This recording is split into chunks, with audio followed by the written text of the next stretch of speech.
Today I have a story about creature in small village Saudi Arabia that eat the people of entire village. It did not show mercy whether the victim was a child, an old man, or even a woman who stood its way. It killed them, and it killed in such cruel way that if you hear about it, your heart will shake. Dear viewer, follow the story until the end, because at the end of this video, you will discover the truth about this creature, and when you hear it, you might not believe. Welcome to my YouTube channel. My name is Nasir. Let's begin the story. The man telling this story is called Irtawi. I'm a criminal investigator working in Saudi Arabia. Recently, I transferred to another station, far from the one where I had been working. The new city they sent me to was about 600 kilometers away. It was very hard to leave my mother and my one-year-old child, even for a short time. When I told my wife and my mother, they were deeply saddened. They advised me not to go, but the problem was this. If I refused the transfer, I would face only two choices: either resign from the job or go to the new place. If I resigned, then who would provide the salary that my family depended on? It's very difficult situation. Finally, I decided to go. I told my wife and my mother that I would always stay in contact with them. What worried me was that I didn't know when the holiday or the vacation period would be. Maybe I will stay there for a whole year or maybe less. I don't know. I left to Allah, and I told my mother and my wife I will call you often. They were very upset when this happened. I traveled to a place that was 600 kilometers away. When I arrived in the city and settled at the station, I started to learn about the city and also nearby village. I got used to the other officer I work with there, and I also got to know the official in charge. Then other difficulty problems started for me. It was very hard to defend my salary, some for myself to pay rent and expense, and some to send it back home to my family. So I decided to move out of the city, because living in this city was too expensive. I thought about moving to one of a small village nearby. I saw a small house with single room. On the wall, there was a sign with a number rating it, and above it was written, "This room is for rent." I thought to myself, what if I rented this place? That's why I can send more money to my family and spend it less on myself. That is what I decided to do. I rented a car, drove into the village and arrived there. He said, this village where the disaster and tragedies will happen. The village and the city were very close to each other. If you just drive a little, you reach the village, but the road passed through mountains, so it was a bit scary, and I didn't really think much about whether the place was dangerous or not. After that, I reached the house where the phone number was written. I called the number, but no one answered. Days passed like that. Then one late night, while I was driving my car through the village, I met an old woman coming out, same house I went to rent. By chance, I stopped and decided to talk to her. I greeted her and asked her politely, "Do you know who owned this house? I wanted to rent it." She answered, "Yes, do you want to rent it?" Then I said yes. Then she told me, "Wait here for a little while." I don't know who this old woman really was. She went inside the house. I waited her outside for a long time. I was thinking what she's doing there, wondering what was taking her for so long inside. The house was just one room. After I had waited for a while, the old woman came out and gave me the key. She told me, "Stay in this room. I don't want any rent from you.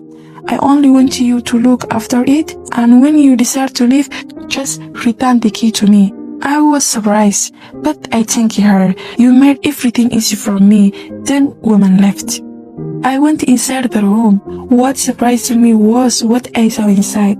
There was only one bed, dusty, dirty, and the place looked like no one had rented it for a long time. That's why the woman had given it to me for free, because she knew I will not stay for long. I thought if Allah gave me this place for free, I should be careful here. So I started cleaning it. I wiped away dust and arranged the room. Inside the room, there was only one bed and two cupboards. Only one cupboard was empty, maybe left for me to put my blankets. The other cupboard was locked with very big black lock. I could not open it. I wondering what could be inside this cupboard. I took bunch of key the old woman had given me and tried them one by one, but none of them worked. Then I told myself, what I am doing is wrong. Someone trusting me with this room, and it's mistake to touch what doesn't belong to me. So I stopped and left it alone. After that, I started living there peacefully. One night, when I was on the night shift at work, the manager of the station called me. His name was Dalal, about 65 years old. Good man, I respected him like my father, and he treated me like his son. He told me, before you start work tonight, let me drive you around the town so I can show you the area. If you see anything strange, you can report it. It was after midnight, around 12 a.m., when he picked me up with his car. After we drove for a while, I decided to check the nearby village to see if there was any problem. At the far end of the village, there was a home. From inside, I heard loud screaming and shouting. Since I was a police officer, I had to check what was happening. I parked my car and knocked at the door. She answered, "It's my husband. He is punishing our child. He is beating him and shouting." I entered the house and I saw an old man about 70 years old hitting his child very badly. I was shocked. I quickly stopped him and said, "Calm down, uncle, what's wrong with you?" The old man said, "This boy has caused me so much trouble. He is useless, no benefit at all." I told him, "Uncle, please calm down." He stopped for a moment. Then I looked at the boy. He was tall, handsome, and you could see intelligence in his face. I thought, this boy can't be someone to beat like this. He looked like smart, not someone to destroy. I told the old man again, "Please be patient, this is your son." I tried to talk to the boy. "Tell me what's going on. I am police officer. Maybe I can help you." But the boy stayed silently. He didn't answer me. So I turned back to the old man and told him, "If you continue like this, you may end up in jail. Leave this matter now." The old man got angry and shouted, "Who will send me to the jail? You arrest me then?" He slammed the door of his house with force and went inside. I decided to leave him and drove back to the station. It was late at night, and the only people there were me and my manager Dalal, the old man I told you about earlier. When I entered the office, still thinking about what happened, Dalal asking me, "What do you find? Tell me." I told him a whole story about the old man and how I saw him beating his child. Dalal laughed and said, "You meet that old man? I have worked here for 25 years and I never found a solution for him. That man is crazy. Even his wife suffered for him shouting. He's an old man we are all tired of. We don't know what to do with him." I said, "If that was the case, shouldn't we take action against him? Why can't we just leave it?" Dalal shook his head and said, "We don't know what to do. And you are not the only one. Every officer here has faced the same problem with him." Then I told him, "This is not real solution. We must do something." Dalal smiled and said, "Brother, you are new in here. Let me tell you a bigger story." He bought me a cup of tea and continued. He said, "This small case you see is nothing. It's not that serious. But do you know what this village really had? This village is very dangerous. I will tell you the truth behind it. When I tell you, you will be shocked." Dalal opened his cupboard and took out a file and said, "Look." I opened the file and started looking inside. What I saw shocked me. It terrified me. There were photos of dead bodies. Some were adults, some children, even animals. They had been cut into pieces and killed in most horrible way. Dalal told me, "Murder in this village are very common. For the past 2 years, we have been investigating this case, but we still do not know who the real killer is." Then he said, "People in this village believe that the killer is not a human being, but a very dangerous creature." I asked him, "How can that be possible? What kind of animal would eat like this? If it was a lion or some other beast, we would have seen a sign. We would know what it was. But this, we haven't seen it while it kills. Maybe it's not animal, maybe it's human." Dalal replied, "Don't rush to the judgment." Then he opened other file and placed it in front of me. Do you see this? He asked. I looked and I saw strange footprints. These are the trackers of the creature we suspect. Then he pulled out the third file, which also showed other cases. People had been murdered in the same brutal way. Talal said, I'm a criminal investigator. I have seen many terrible things in my career, but I never anything like this. Usually these are things you only see in horror movies, but this is real life. After that, he told me about something that happened recently. A woman came to us after her husband went missing. He was a shepherd. One day, he took the goats to the forest, but he never came back. His wife waited and waited, but he didn't return. She contacted us at the station, and we began searching. At the first, we found nothing. But one morning, when the wife opened her door, she found a human hand lying at the doorstep. She was terrified and rushed to the station. When we examined the area, we later found his head and some other body parts, but the rest of his body was gone. He was killed in a very ugly way. Talal looked at me and said, so while you are talking about that old man beating his son, we are facing something far bigger and much more dangerous in this village. Dawi said, from starting that day, real fear entered my heart. Since I was on the night shift that day, my duty ended at 7 in the morning. I told Talal, I'm very tired, let me go home and rest. Talal replied, of course, go home, may Allah protect you. I wasn't living in the city, I was staying in the same village where all these horrible events had happened. Fear filled me as I walked back. On the way, I was very careful. Even the smallest sound made me jump until I finally reached the house. When I arrived, I sat down, changed my clothes, and because I was very tired, I went straight into sleep. I slept for 10 hours without waking up. When I finally wake up, it was really night again. What woke me up was a very loud knocking at my door. I asked myself, who knocking like this? It can't be the old woman. She doesn't have strength to knock so hard.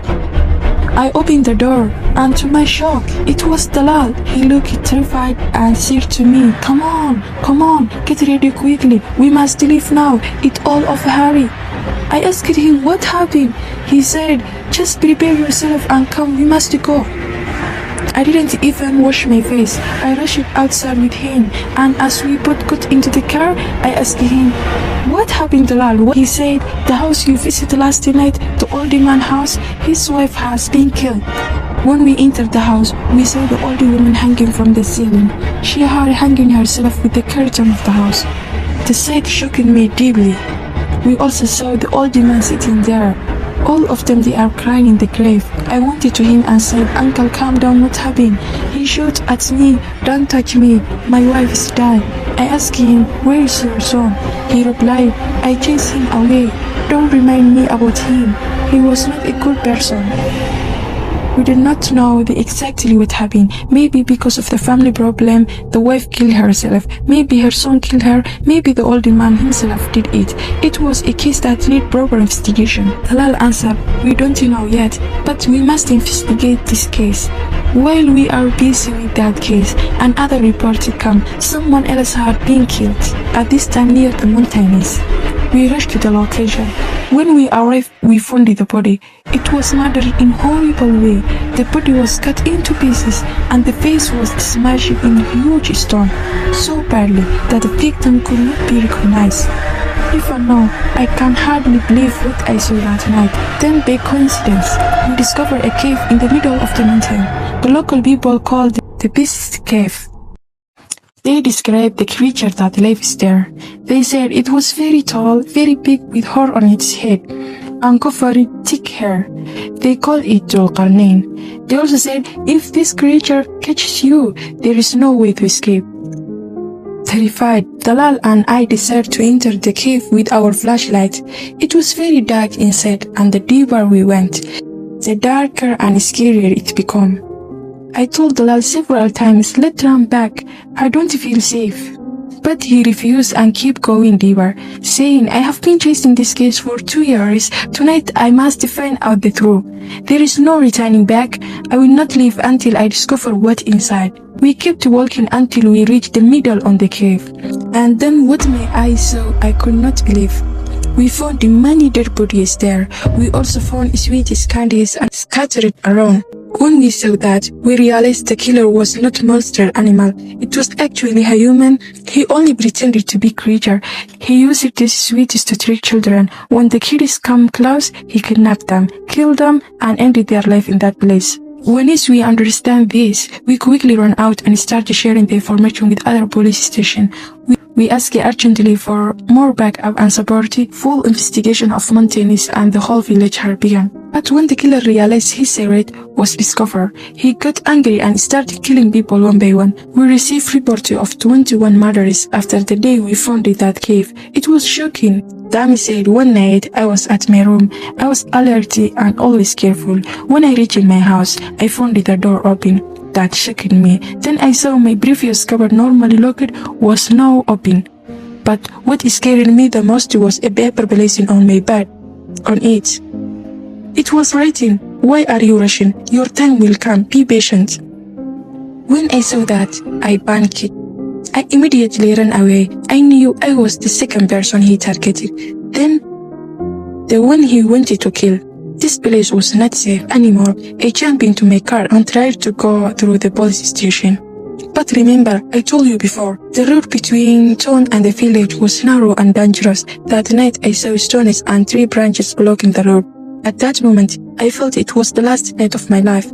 I couldn't go forward and I can't return back. The only option I had was to run to the house of old man, the one I used to suspect, the one I even fear may be the doorman himself. I had no choice but to hide in his home.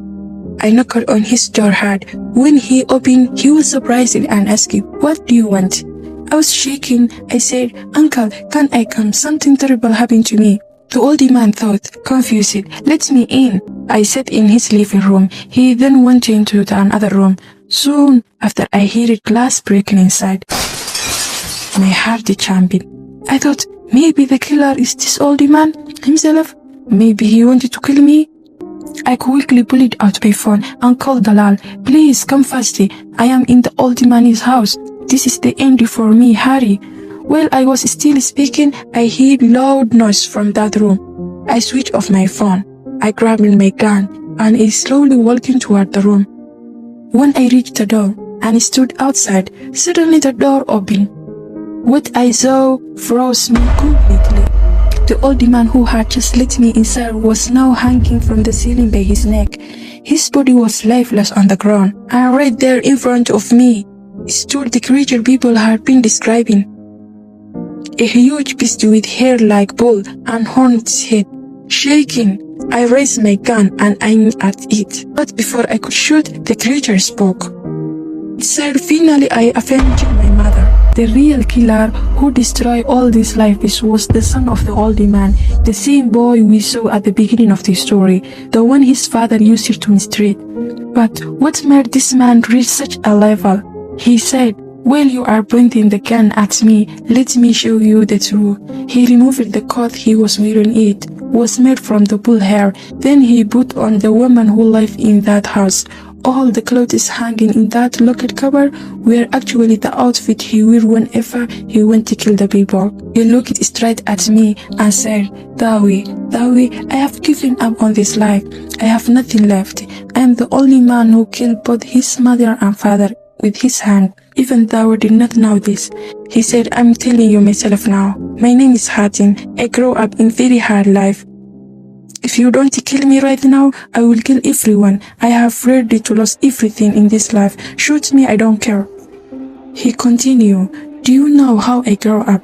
When I was 9 years old, I was beaten constantly. My father always told me, if anyone harm you, fight it back, even if you lost your life. During holidays, when the animal was slaughtering, if I show fear, my father forced me to hold a knife and kill. If I refuse, he said you will drink the blood. I grew up in dark, cruel life. When I ran to my mother for comfort, she gave me no mercy. She was even harder. Now, tell me, what kind of person do you think grows up in such a family like this? Only anger, only pain. That anger is what turned to me into someone who destroyed people's life." Dawa said to him, "Did you not feel even a little mercy for all these innocent people you killed? They did nothing to you." Hatim said, Do you expect mercy for a boy who forced to slaughter animal at the age of 9? My life is already over. I want here to end it myself. That was sir. I was very shocked about what happened to that young man. I held his hand and I wanted to take him to the police station and say, this man has gone through horrible situations, but nobody will have mercy on him because he had already killed so many people. Still inside me, my feelings were confused. I felt so much sadness. He continued. Another thing that surprised me was when he told me, I was the one who wrote the note you found in your bed. Don't rush, I want to kill you. But then I remembered the day you saved me from my father. You showed me kindness that day. I had never seen anyone show me that much mercy before. That's why I left you alive. Then suddenly we heard the sound of gunshot. When I returned home, I saw that the Dalal had fired again. The bullet hit the young man in the head, and right there his life ended. The story becomes something that deeply affected me. Dalal said, now it has been 20 years since that day. After what happened, I asked to be moved away from that place and return to my city. My request was accepted. I left that cursed place. But honestly, even until today, I never forgotten that story. A few days later, I read a paper that explained more about that young man's life. It said he was actually a very intelligent person. If only he had grown up in a good life, he would have become an amazing man. This story teaches us something very important. We must take care of our children we raise, because if they grow up culturally, their future may be destroyed. Parents should hear this story carefully. And this is the end of the video. If you are new here, subscribe my YouTube channel. Thank you. See you the next video.